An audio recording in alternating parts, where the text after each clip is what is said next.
What's up, y'all? Uh, this is going to be a bit of a rant.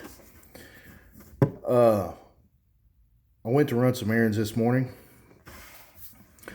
and for the second time in 2 months, um, my neighborhood has been plagued with robberies and break-ins. So it really bothers me that I was about, I don't know, probably 15 minutes. If there would have been a difference in the way my morning played out, I would have encountered this individual. He is still at large, but they know who he is and exactly where he lives. And at one point, he was directly in front of my house while my mother was still here.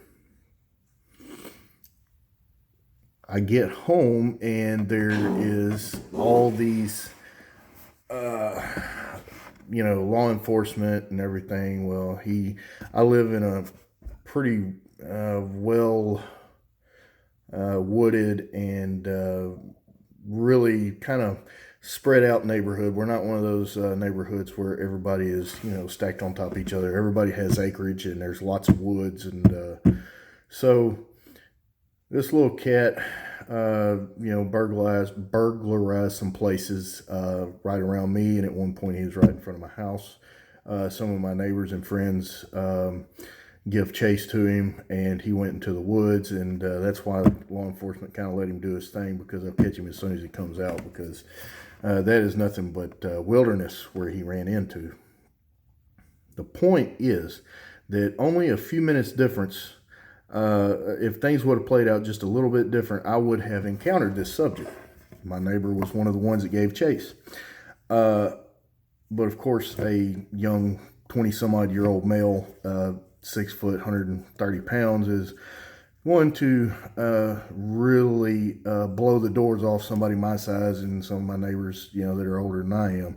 This kid's got wheels, so, I don't expect to catch anybody, But the fact is that this has been twice in 2 months that this has happened in my neighborhood, and it's right under my nose. The first time I was asleep, and I missed the person by just a few minutes, and was probably still in the driveway on the other side of my truck while I was too asleep and groggy to go outside. I just thought that the dogs were raising hell for a possum or something. But every time something like this happens, it really furthers my desire to be more and more vigilant in my situational awareness, and knowing what's going on in my county and in my neighborhood, knowing the people around me. And it's infuriating. I mean, it makes you not want to leave the house. It really does. It's you work so hard for all the things that you have, and you've spent a lifetime building up, your home, my shop, my studio, all these things that I've wanted my whole life. And then for some asshole to come in here and take from me what I worked hard for, what I've built, what I've done, and to shatter my accomplishments with his greed and laziness, I have to reel myself back in, because it really pisses me off, like really bad. But it just goes to show you, the point is that, a few minutes made all the difference in the world from what possibly, I'm not saying it would have been a deadly encounter, but you never know when it's going to happen. You never know who it's going to be. You don't have any idea. This stuff was going on in the, early hours of the morning, and this kid expected there not to be anybody at home on a Friday morning. Just a few minutes, and it could have been different. He could have met me. So we have to be more on top of things. We have to be more vigilant. Lock your damn doors, lock your vehicles, all the same things that we know to do, but also keep your eyes peeled. Look in those shadowy places on your property. Know your property, know your surroundings, know your home. Know every square foot and square inch of your domain. Know it better than anybody. You should. You live there. Even if you live in an apartment, know every nook and cranny, know all your surroundings, know the parking lot, know everything. And it's getting to a point where, people are starting to realize that it's not just being paranoid. It's actually just makes good sense to be more vigilant in your knowing your surroundings and being situationally aware. And there's so many videos and stuff like that and podcasts that discuss this. And I'm still in my infancy of active self-protection and stuff like that. But the more things like this happen, the more it makes me want to strive to be better in being able to defend my home, my family, and myself. And knowing the skills that it takes and the mindset that it takes to be able to do these things. There's nobody like they say, there's nobody that's going to come save you. I mean, the cops were here in 2 minutes because they was in the neighborhood. That 2 minutes is a long, long time whenever it's you and somebody else, and the encounter could go really bad, really fast, and a lot can happen in 2 minutes. You could be laying there bleeding out of your mouth in just a matter of seconds. It doesn't take minutes. It doesn't even take seconds, milliseconds. So everybody needs to be more vigilant, be hyper vigilant.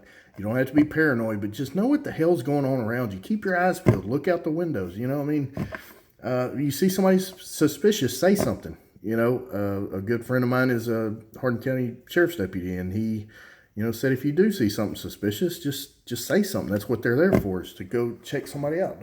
Don't go out there and harass somebody that you don't know that's walking through the neighborhood because they may be new to the neighborhood or something like that. Don't be an asshole and go out there and ask them what the hell they're doing.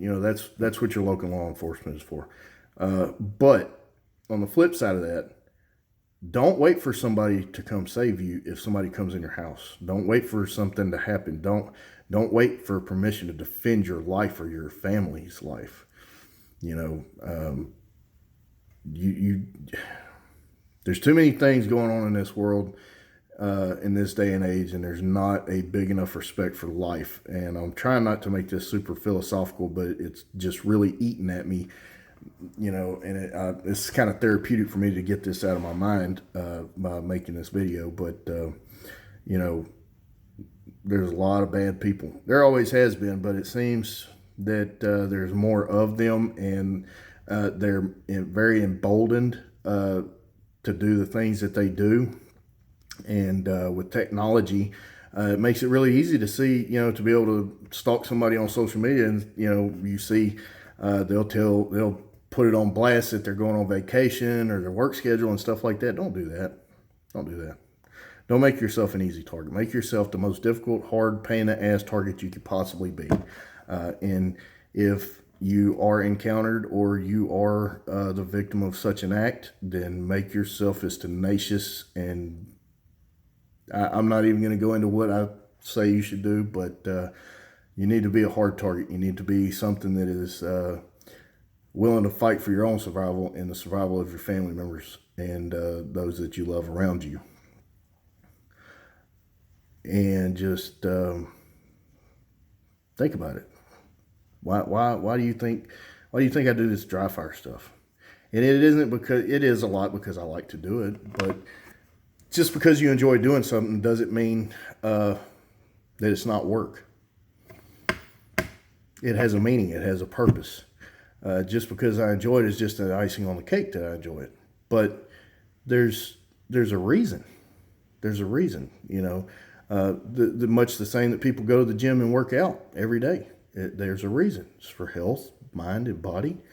Much the same reason it is that I practice, gun handling and stuff like that. Because it could save your damn life. It could save your life, and it could save, your loved one's life.